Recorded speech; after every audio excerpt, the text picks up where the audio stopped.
The latest generation Hyundai was launched very recently in South Africa.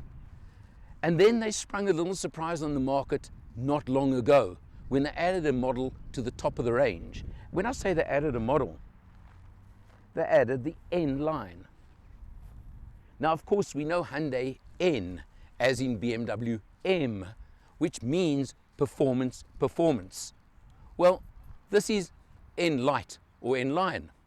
And the reason for that is it means they've done up the car a little bit, they've added a lot of little extra bits and pieces, and they've just upgraded it somewhat, but still powered by the same 3-cylinder, 1-litre petrol engine that gives 90 kilowatts and 178 Newton meters of torque. So it's a peppy little thing. Doesn't really need much more in that respect, otherwise go full in and finished, which sadly they're not bringing the i20 into South Africa at this stage.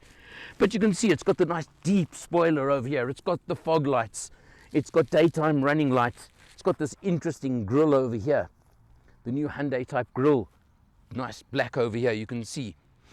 And of course the two-tone paintwork, the red with a black roof. All interesting little features. Nice dual-tone 16-inch mag wheels over there. That just give it a good feel to it. It looks sporty, it looks racy, and that's what this car is about, is that sporty, racy look. And I think they've done a pretty good job. You've of course got the black trim, the black cladding along the bottom, with even a little bit of silver added to it on this N line. Coming around to the back over here, the window in the C-pillar, and of course a nice spoiler on the back. And I thought this was a nice little touch. The i20 logo in the tail light. Just something a little bit different. And look at that, even the little pimples to open the fuel cap. It's just little touches that may not be important, but they just look good. And this car is about looking good and feeling good. You can see over here, they've got the diffuser effect at the back over here. And it may only be a little 1 litre, but they've got two pretty mean exhausts as well, just to give you good sound effects, that's for sure. You've got a reverse camera, which is important. And pop open the boot. Very high loading lip on this one, which is something you need to think about and take into account. And you have got a full-size spare wheel. Good touch. I like that for a change at least. Something that is strange in today's world is the fact that the rear seat doesn't split when you fold it. You can fold it down, but it's a single piece. And I must say that that is a bit of a mark I would put against this car, because I think cars generally these days require that, and you'd expect it from them. But it's certainly got a lot of the extra touches and features. You even look coming down the side of the rear screen. You've got the aerodynamic effects over here on this side spoiler, you can almost call it. So they've gone to a lot of effort to show the little touches, and these angles in the rear lights you can see really looks very, very neat. Let's check it out on the road, and of course let's have a look inside.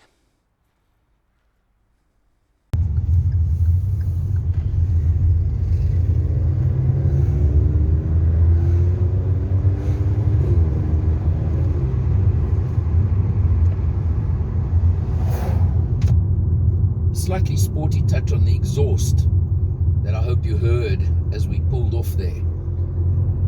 It's an i20 with a tiny difference.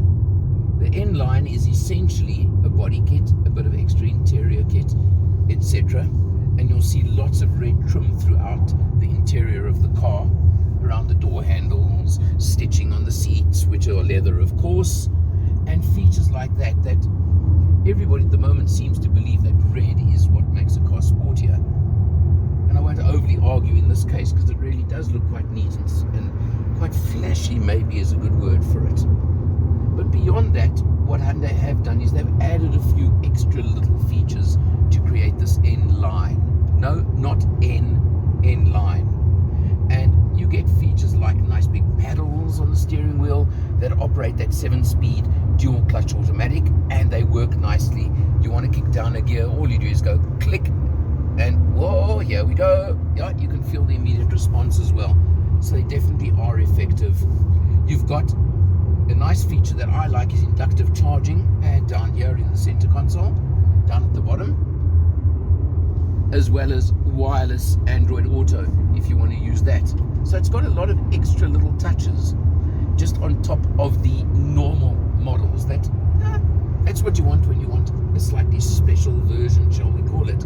Also standard on this model is a sunroof, not a panoramic roof as has become so popular these days, but just a sunroof.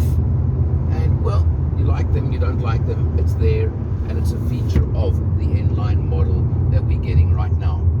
So overall, it's i20 plus, maybe that's the way to call it. Looks quite nice. I think the extra bits and pieces on the bodywork just add a little bit to the sportiness of the car, and also make it look a bit different, because i20s are pretty popular, but if you want to stand out slightly from the crowd, here's a way of doing it, and not for that much more investment either. Somehow this car just makes you actually feel like wanting to drive with a little bit of verve to it. That little buzzy 3-cylinder 1-litre turbo just says to you, hey, let's have a bit of fun. So why don't we do that?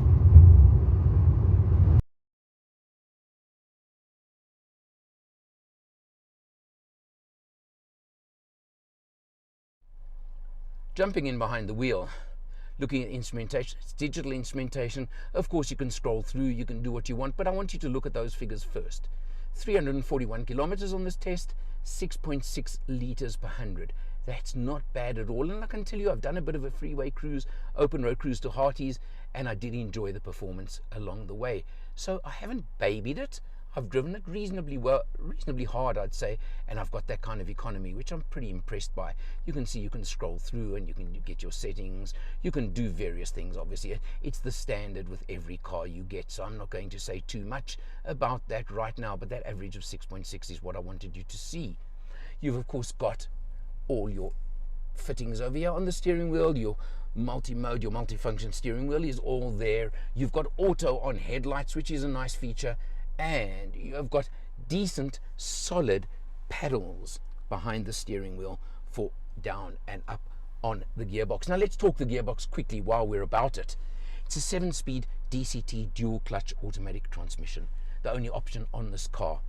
And it certainly is a nice box. It performs. You can kick it down if you want, using the flat paddles if you want to do, but it matches so nicely to this car, and this car feels like it has way more power than it says on the tin, as they say. You come across to the screen over here, and it's the standard Hyundai screen. Gives you, of course, Android Auto, Apple CarPlay, connects nicely, and it connects wirelessly. I really like that. So much easier than having that cable and fiddling with it, even though you have got very useful USBs down here in front of the gear lever, and a 12 volt, all provided right in front over here where you want them. And below that, you've got an inductive charging pad. Again, neat feature. But now, that is standard. Let's talk what's different on this car. You've got lots of red touches to it, which are important. You've got the nice stainless steel, can we call them, pedals over there to look sporty. You've got interesting treatment across the dashboard over here, where you see the vents in the center and then it runs across and looks exactly the same. So it looks very neat. You've, of course, got locking on pull off. You've got a button if you're really silly, the hooligan button if you want to switch out the DSC dynamic skid control function, which I really wouldn't recommend you do. And you've got, of course, automatic climate control, air conditioning. You've got all those features. You've got leather trim on the seats with lots of red stitching to look sporty and zooty. And standard is not a panoramic roof, but a sunroof.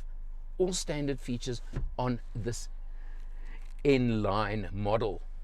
Now, very interestingly, it's spec-wise, engine, gearbox, etc., exactly the same as the Fluid.